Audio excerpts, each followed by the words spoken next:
Buenos días. Esta va a ser la última entrevista que tengamos el gusto y el privilegio de tener a don Ángel Verdugo en este espacio, porque nos vamos a tomar un pequeño receso hasta el día 5 de enero, que yo espero que todos la pasemos muy bien y que nos volvamos a dar un abrazo, aunque sea por esta vida. Mi querido Ángel, buenos días. Muy buenos días, Franz. Muy buenos días, y no está de más jamás que debemos cuidarnos todo lo que estamos haciendo, e incluso si podemos cuidarnos más. Y más los que tenemos ya juventudes acumuladas, diría alguien por ahí, debemos cuidarnos doblemente. La situación, no voy a decir que está fuera de control, eso es un tanto subjetivo, aun cuando a veces parece que lo estamos, no me meto en esas honduras, pero es claro que tenemos que cuidarnos. Poco es lo que sabemos todavía de este virus. Las vacunas que dizque están aplicándose o se están aplicando son vacunas que se autorizaron por la emergencia, no porque hayan cumplido con todos los requisitos que establece la Organización Mundial de la Salud. Hay un problema de logística, está el problema de la distribución, la producción, la aplicación, es decir, son demasiados elementos que están en juego, y nosotros hacemos como que eso no es cierto. Aquí el centro histórico de la Ciudad de México, pues ya debes de haber visto las imágenes. Sí, impresionantes. Y aquí, Francisco, llego al tema que quiero comentar hoy contigo por ser el último de este año. Mira, cuando te dedicas tú a esta cuestión de la consultoría, de dar conferencias, revisar prensa, no solo local, sino extranjera, aprendes a encontrar patrones de comportamiento en las sociedades, particularmente en situaciones precrisis y de crisis. Y hay un patrón muy interesante en esto, que tiene varios eslabones y lo queremos ver como una cadena. Mira, ¿cuál es el primer elemento que debería preocupar a todo gobernante medianamente responsable? Primero, grupos importantes de la sociedad dejan de respetar a la autoridad, no atienden sus llamados, es más, los violan de manera flagrante y se conducen en la mayor de las impunidades. Ante esa situación, que podría ser el germen de algo mucho más grave si no se toman las medidas adecuadas, el gobierno ante esto adopta posiciones raras, por llamarlo de alguna De alguna manera. manera hay que llamarles. Sí, por ejemplo, decía Mancera, Miguel Mancera, en el sexenio anterior aquí en la Ciudad de México: nosotros somos un gobierno fuerte, por eso no usamos la fuerza pública. Y dice uno, a ver, tú juraste cumplir y hacer cumplir la Constitución y las leyes que de ella emanen. Tú tienes la obligación de utilizar el monopolio legítimo de la violencia para restaurar la legalidad perdida. Esa es tu obligación fundamental cuando protestaste o rendiste la protesta de ley.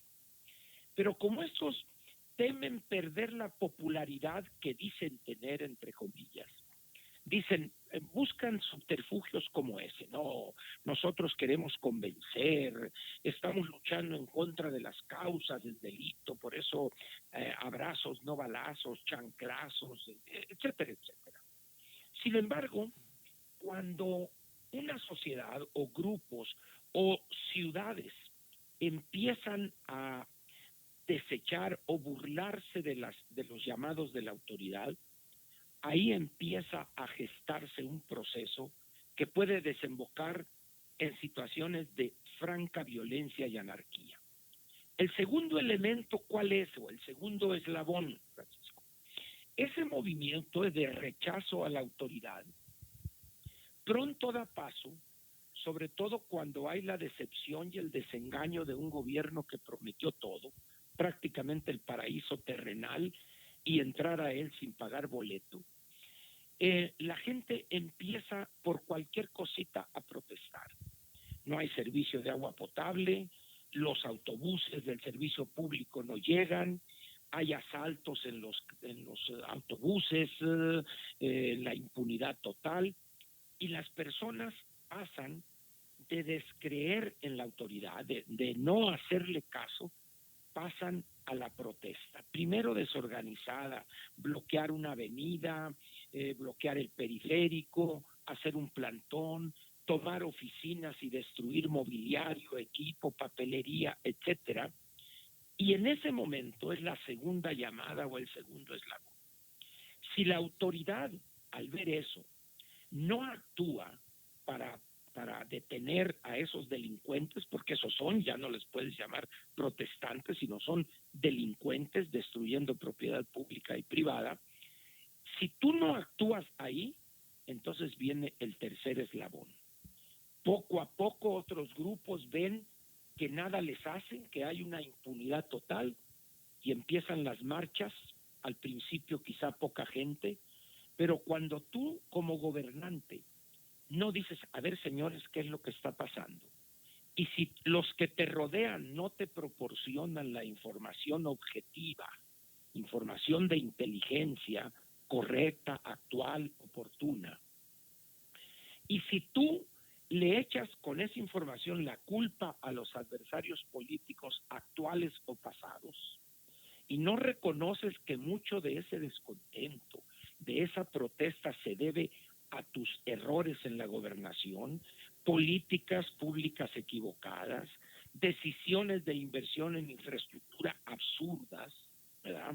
Claro. En ese momento empieza más gente a unirse a ese movimiento. Y más, y lo que en un momento aparecía como algo sin concierto, sin coordinación, de repente surge un grupo dirigente, entre comillas, que encabeza esas protestas, esas marchas, y el movimiento crece. Y de pasar por exigir agua potable o un servicio público de autobuses seguro, eficiente, de acuerdo con los ingresos de quienes los usan, etcétera, se pasa a la exigencia de que renuncie el gobernante. En ese momento ya estamos en una situación cualitativamente hablando superior.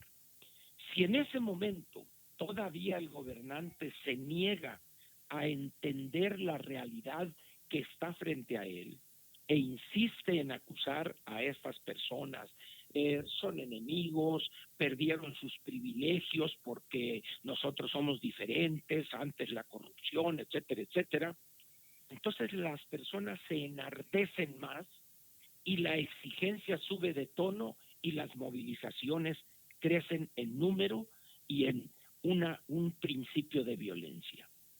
Si ahí el gobernante todavía no entiende de qué se trata y manda al ejército y las policías a reprimir, puede encontrarse con una situación desagradable, Francisco. ¿Cuál es? Que el ejército, las Fuerzas Armadas en general, en vez de reprimir al pueblo, se voltean y apoyados por esos mismos llegan al despacho presidencial con una renuncia donde solamente falta tu firma como gobernante. Señor, llegó el momento que tiene que firmar esto porque no va a haber un baño de sangre producto de sus decisiones. Fírmele aquí y si bien te va, Francisco, te vas a ir al extranjero con toda la riqueza mala vida que has logrado acumular. Y en el peor de los casos, está usted detenido, señor presidente, para ser entregado a la autoridad judicial una vez que la normalidad llegue. De manera muy esquemática, eso es lo que ha pasado en algunos países. El más reciente, y que tú conoces bien, Bolivia. Sí, claro. Bolivia es el ejemplo clásico de un gobernante populista, ignorante y autoritario, Evo Morales. Cuando le ordena al ejército reprimir a casi 2 millones de bolivianos en la calle, y te recuerdo que Bolivia es un país de 11 millones de habitantes. El 20% salió a la calle en protestas que habían comenzado semanas atrás. Y en ese momento, señor, el que debe renunciar es usted. Y órale, agarre sus cositas y pélese. ¿Eso puede suceder en México? Lo dejo como pregunta, Francisco. No estoy afirmando que va a suceder. Pero si tú observas los mensajes que la realidad nos está enviando en esta pandemia, ya tenemos el primer eslabón. Ve la Ciudad de México, ve ciudades importantes en el país donde la gente hace caso omiso de la instrucción de la autoridad. ¿Qué van a hacer? ¿Van a reprimir a personas que andan comprando en los tianguis juguetes, etcétera? ¿Los van a reprimir? ¿Les vas a lanzar la fuerza pública a golpe de macanas, gases lacrimógenos, los dispersen? No lo veo yo en el futuro. Pero eso va a fortalecer a esa grupo de personas que ya tienen 9 meses enclaustrados, que perdieron los empleos, el ingreso. 4, 5, 6 millones de personas en la informalidad no recuperan todavía su empleo. 750,000 empleados y trabajadores formales han perdido su empleo. Lo poquito que les dieron cuando se fueron ya se lo acabaron y no hay forma de que le lleven el mínimo alimento a los suyos. Es decir, y el presidente, en vez de rectificar, de reconocer que la causa principal de esta caída del 9% de la economía que vamos a tener se debe a él, a las decisiones absurdas. Y aquí hay un factor que vale la pena también agregar, Francisco: la cobardía del funcionario que no se atreve a decirle al gobernante: señor, está usted equivocado, hay que corregir, hay que rectificar. Ese es más o menos el proceso que se ha dado en varios países. En algunos han sido exitosos, las repúblicas bálticas, el caso de Bolivia, pero hay otros donde ha sido un fracaso, donde las Fuerzas Armadas han reprimido. El caso reciente, creo que fue en Ucrania o Bielorrusia, creo, este país allá que era una de las repúblicas soviéticas. De tal manera, pues, que la situación en México apunta para una crisis por la incapacidad del gobernante de no entender que la causa primigenia de esto que estamos viendo, de esta situación de ¿cómo decirlo?, de tensión, de preocupación sobre el futuro, evidentemente ha sido causada por la mala gobernación, Francisco. Entonces, en esas condiciones dice uno: oye, ¿y qué va a pasar? La verdad es que nadie lo sabe. No sé quién tenga la bola de cristal. Claro. O dime. No, lo que pasa es que narrando todo esto, me acuerdo, hace algunos años era yo un adolescente y vi una película que se llamó El año que vivimos en peligro. El año que vivió, así es. Y me recuerda cuando a Sukarno, que había prometido todo, allá en Indonesia, había prometido... En Indonesia. El oro y el morro, pues cuando la gente se da cuenta de que no podía cumplirlo, se convierte en una revuelta que termina por asesinar a Sukarno, ¿no? Y fíjate, qué bueno que mencionas ese caso. Tú sabes, los generales, cuando toman el poder y lanzan una represión brutal con Suharto, o sea, Sukarno es el que es asesinado, etcétera, y es Suharto el que encabezó la rebelión militar. Sí. Mataron 500,000 de integrantes del Partido Comunista de Indonesia en cosa de días. Es decir, eso habla, pues, de la tragedia que puede darse en un país cuando los gobernantes no entienden que el error o la tensión que está viviendo sus gobernados se debe a sus errores. Yo espero estar totalmente equivocado y que quepa la prudencia en el presidente, aun cuando lo dudo. En verdad te lo digo, Francisco, lo dudo. Es un hombre que no se le conoce en su vida pública una rectificación de error alguno. El señor está siempre en lo correcto. Los que se equivocan son los adversarios, los neoliberales, los fifíes, los conservadores, que son hipócritas, corruptos, como los categoriza él. La situación del país, dime, Francisco, perdón, dime. Yo lo único que veo, yo coincido en buena medida con lo que tú planteas. Yo lo único que veo es a un hombre que la única cosa que tiene en la cabeza antes del país, antes que los pobres, antes que el desarrollo económico, antes que todo, es a un personaje que solamente está obsesionado por temas electorales. Y en esa obsesión Absolutamente nos está nada, llevando entre las nada patas a más, todos. nada más.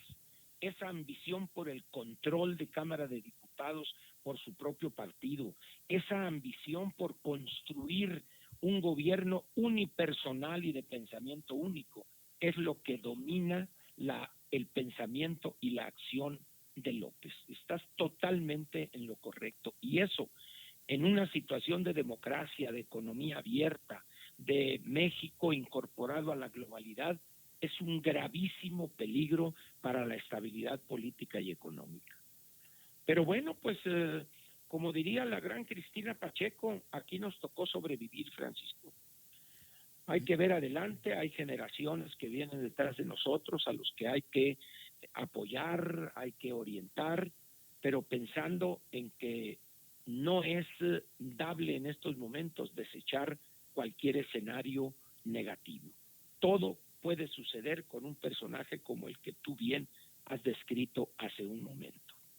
Mientras... ¿Qué me quedaría, Francisco? Pues decirte, espero que sigamos cuidándonos, que nos encontremos el 5 de enero otra vez sanos, siguiéndonos, seguir con los cuidados, y que al menos estos días pues se pasen en familia con los que puedan estar, simplemente enclaustrados, y disfrutar de lo que es una gran tradición entre nosotros, que es la Nochebuena.